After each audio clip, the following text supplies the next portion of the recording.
Whoa, long day. I've been up about 20 hours now. I probably shouldn't be doing this video, but I've done it twice, and I think I've got it in my head where I can do it a third time better. We'll see. Um, what this is about is response I got to a posting I put on a Facebook group telling people about I was late diagnosed and blah, blah. And it was I don't remember the name of the group. I wouldn't say it if I did. It's not important who said it, but it's important. I think it illustrates what people in our community need to understand. There's an indication of the misunderstandings about autism that are out in the community. And but anyway, of course, I said something to the effect of, yeah, I'm 60, I was diagnosed 8 months ago, and blah, blah, blah, and just blah, blah, blah. Anyway. So anyway, the response was this. It says, well, it seems like autism is a trend now for some people. How the hell can you relate to my severely autistic son? You went 6 years without knowing because it affected your daily life so little when my son can do nothing for himself. You know, how hard that is. I mean, there's on so many levels. I understand her perspective. I think, I'm not saying I understand. I have an idea what her perspective could be, and that is, I've known other parents with kids that have autism and multiple handicaps of Down syndrome, autism, and then some, and what their struggles were with trying to get services, nothing was offered. Once you got into a system with good people that fought for you and advocated for your child's needs, it was easier, but there was still always financial issues. You need a special wheelchair that's $15,000-$20,000, or you need a whatever. And they didn't have that kind of money. What do you do? They had a daughter that needed to go to college too. All these things that it's like, it's just extremely, extremely difficult. Not, let alone understanding and dealing with your child's autism and understanding, my whole point of all this is how we really need, as an autistic community, to be part of this building of the awareness that is lacking about autism. And one of the things that this response shows is how, from her perspective, her experience with her son and all the kids I'm sure that they went to school with and the parents that she knew, that was autism. And I can go on YouTube and actually I really enjoy watching. There's a channel called Fathering Autism. And it's a family with I think their daughter's name's Abby, I think. But anyway, I'm fascinated with that, to watch her. And maybe not for the reasons people think, but of what I can relate to, of what she's feeling and what she's doing. At least what I think. Without knowing her child and working with her, I can't say this for sure, but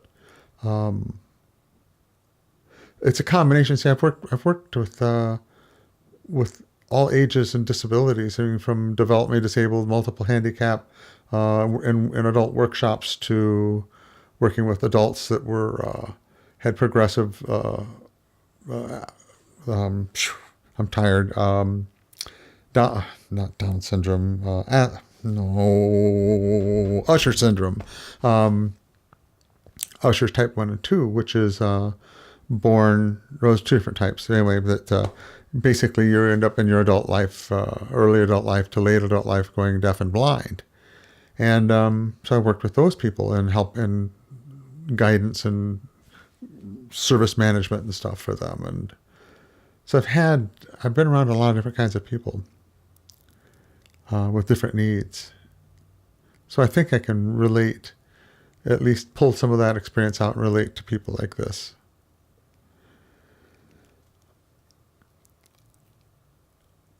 autism, even within the what I call my friends in my community that are autistic, varies so much. My best friend who's autistic, her symptoms, and she only found out she was she's 40 now, and I think she found out when she was 39. Put it together. She knew, and ironically, she has 2 kids that are autistic. She was doing, I don't want to call presentations to other parents and helping parents out, and I guess not counseling per se, but being a support for years. And she told me, so one day she realized, like, when she was talking about relating stories to what their children may be experiencing, or whatever, it was her experience she was going back on, and she just kind of hit her like, wait a second, and that's when she started piecing it all together and going, oh my gosh. And she's still finding out traits that she has and still learning about her own autism. And that's what these people don't know, is that what it's like to have a level of autism in a world that you're not diagnosed and you are still struggling. I just was talking for 2-3 hours tonight with a lady in Rhode Island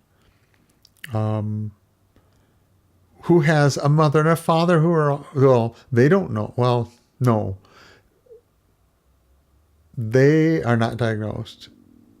And I think the stigma of having anything wrong with you was so strong on probably my generation and before that even if you had something wrong, you wouldn't want to admit it. You know what I mean?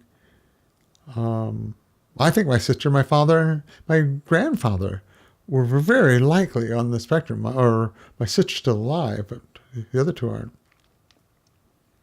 So there's another whole segment of our population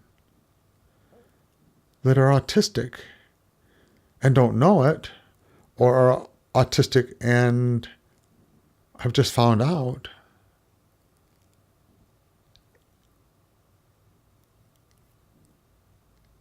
And the struggles have been horrible for so many of these people. I go back and forth about my own level of autism because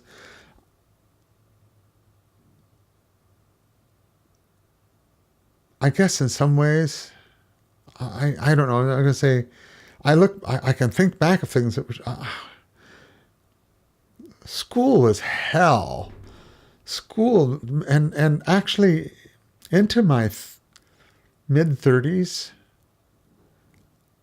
no, even till today,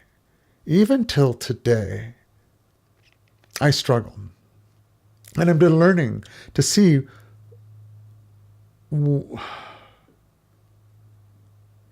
how you mask this stuff, how you ignore it, how you cover it up and call it normal. It's amazing. It's amazing to be in my position and see myself doing it to myself. It's almost like a schizophrenia because you had to suppress so much to do what so many of us did, to just get through each day and to, because they put you on the same bus, they put you in the same classrooms, they don't treat you really any different in the sense of they expect the same thing from you. I was severe enough. I was having problems enough in school that I went for diagnosis then, and that was before they were really looking for mild autism or whatever you want to call it. I was ADD, dyslexic, cross-dominant, brain damage, told I would never, my parents were told you'll never graduate from high school. Didn't have the ability, And that's pretty damn severe. It really is. I was oblivious, other than my parents saying, yeah, you had this diagnosis and this is what the diagnosis was and you have ADHD. And I remember being on Ritalin for a while and it was a nightmare because it was just like hyper, whatever, and then crash. And It didn't work, and I don't think I was on it for more than a couple of months. But I just, for people out there who are look at us and go, you're not like you don't have those same symptoms. You're right. But you're wrong with some people. My dear friend in Canada, her sensory overload. It's amazing she can cope. And in some ways she can't. She can barely go through a grocery store. One, because of crowds. Two is because of lighting. Three, as she talks about going in through the refrigerated food sections, and it's like being dunked in ice cold water for her, just a few degrees difference in temperatures. And she's not exaggerating. But she would stand in front of you. I mean, she is a successful businesswoman. She is homeschooling her 5 kids, 6 kids. One's out of the home now. She's a single parent. And she has struggled all her life with her autism, not knowing. I guess you don't know what to do. I mean, what do you do? Even if she knows she's autistic, what can you do other than what she's done, which is wear minimum clothing because she can't stand the touch on her skin without feeling like she's suffocating. And she only, it's just she's learned all these strategies to cope. I've learned all these strategies to cope, and you do it subconsciously. You don't realize, and sometimes it's avoiding situations. I've done that the last 10, 15 years to where I'm very, very isolated. It's almost, my neighbor just this last week, you okay? Because what do? I come home. I have my routine now, and I can up my garage door and be in, and it shuts behind me, and before and I go inside, and that's the last they see me. So they don't even know. They may not see me for days, weeks. I'm not trying to be a hermit. This is my adaptation. I'm trying to change. I know it's not good for me. I know it's not good for me. I didn't know what was going on. All the social things. I'm now at work. I'm having problems with communication. Now I understand. I did a video on this. There's a breakdown in communication. You can look back a few and you can see it. Matter of fact, it was the first one that I called Autism Inside-Out. I'm pretty sure it was. Anyway, it still floors me. It's not like you get this label, okay, I'm autistic, and everything's okay, or everything's clear. We've spent a whole lifetime covering it all up and finding all these ways to hide it from ourselves, whether intentionally or unintentionally. And I'm not trying to pull a pity party thing here, but just an example of how we buried it. When I was about 20, my doctor recommended I had a barium swallow X-ray of my upper GI, and went in to see him about the results. They said they found about 11 years of scarring from ulcers, and I was 20, so I was like 9 years old, 8 years old when all this started. I can remember the pain in the nights. I'd wake up and just be doubled over, and won't go into details, but I went through that night after night after night. Didn't say anything to my parents. It was at night. They didn't know about it.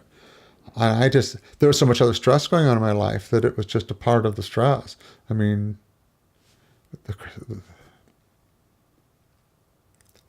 struggle with grades. I was dyslexic, struggled with reading. Struggle with socialization, didn't understand the whole dynamics of what was going on, moved around a lot. So I had all these different excuses to say, it's because I was moving, or it's because of the family dynamics and the way my father was, and blah, blah, blah, blah, and find a million ways to excuse it. And since you don't have anyone that said, okay, you may have issues that you can't deal with things like other people can, then I might have said, I might have gone to somebody. I didn't even talk to my parents about it. I didn't feel like I belonged I didn't feel like I could relate to them. I didn't feel like I was even really part of the family. We can't communicate about these things. We don't have the words to even express it to ourselves.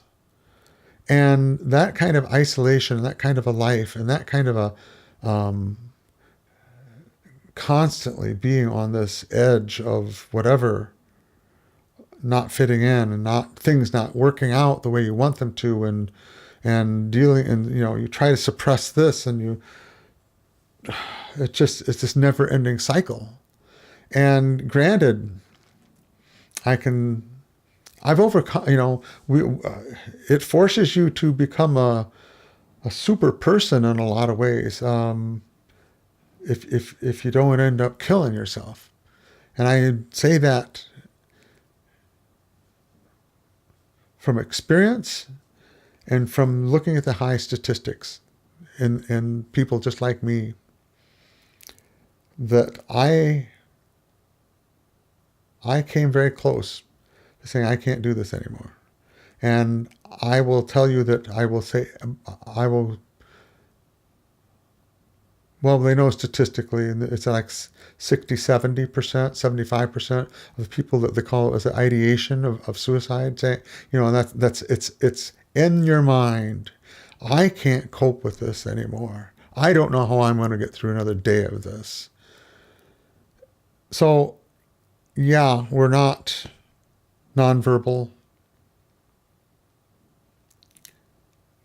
We're not melting down and breaking down, and the things that you're seeing kids that have a more severe or different type, whatever it is, of autism. But I just want my community to know they're not alone. They didn't, this is very common, unfortunately. Those that have children that are on the spectrum, that they have that limited perspective of autism, there's more to it. There's a lot more to it. And just because it doesn't look like, and you haven't seen the suffering, there's a lot of suffering out there. All ages.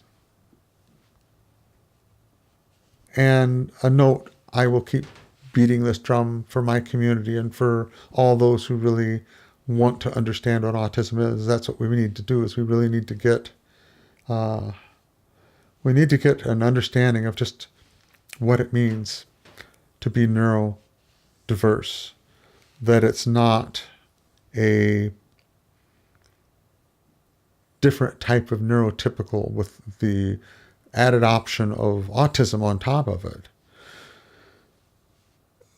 We're a different neurological system, and that includes how we feel. That's our sensory systems, our psychological coping mechanisms, what we do that gives us pleasure, how we organize our thoughts and our information.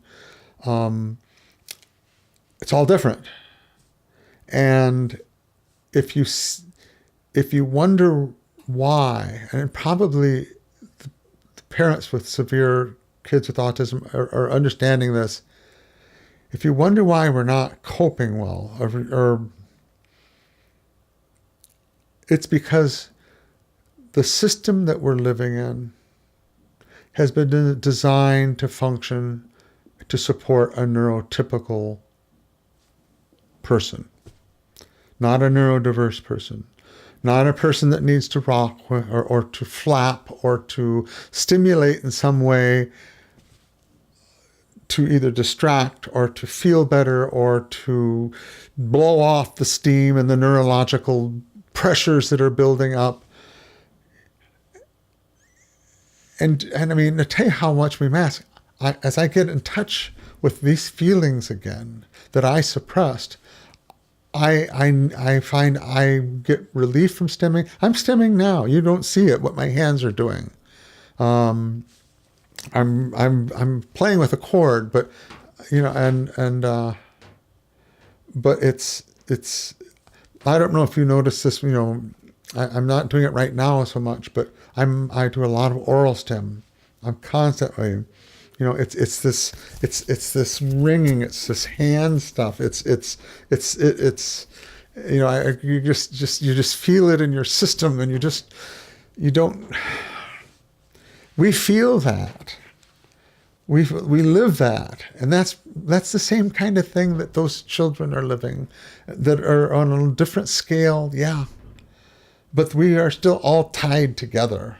I guess that's what I'm trying to say, is that this whole the autism spectrum, there's some key similarity that runs through it all, and just there's something that our neurological systems have in common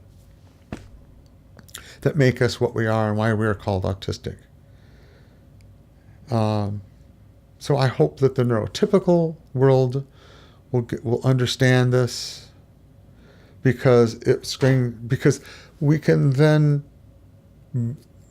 develop the environment and our working environment and our family relationships and our communication and all these things that are different in our organization. So when we go to work, we're going to do something different. It may be there's going to be people that need to work a 1-hour shift and then sleep for an hour and then work 3 more hours and then sleep for an hour and then stim for a half hour. And that takes them 12 hours to get an 8-hour day of work in.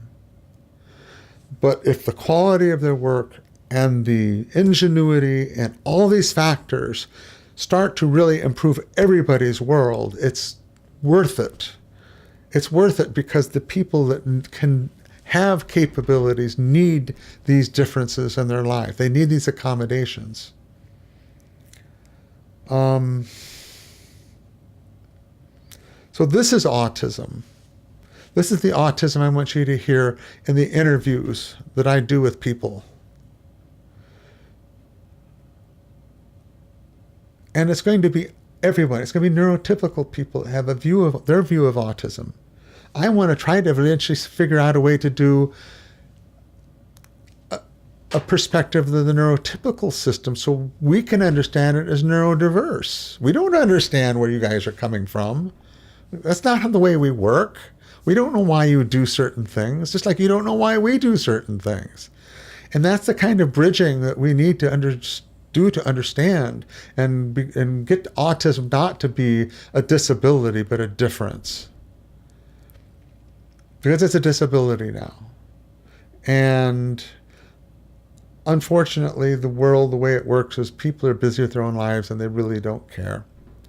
It's not on their scope. It's not bothering them. So they don't want to learn about it. But there are millions of people out there that do worry about it, and it does affect their lives. And something needs to be done. And I guess I'm pleading for everybody involved to make it an issue, make it an important issue. And all we can do, I guess, as a neurodiverse community is support each other, be patient, be understanding as possible. And hopefully we will get an understanding out there in the world at large, the community at large that aren't autistic, and within the autistic community even. Who we are, what we need, what we're about, what we can contribute, and so that we can be ourselves and respected and understood as the best you can. And so that, and like I say, I'm not blaming this lady, but that's a symptom of the problem. Anyway, this is my midnight rant. I have a new section I'm going to call my midnight rant. Oh, thank you. Thank you all for listening, and hope it does some good in the future. So I got to figure out how to shut this thing off. Good night, everyone.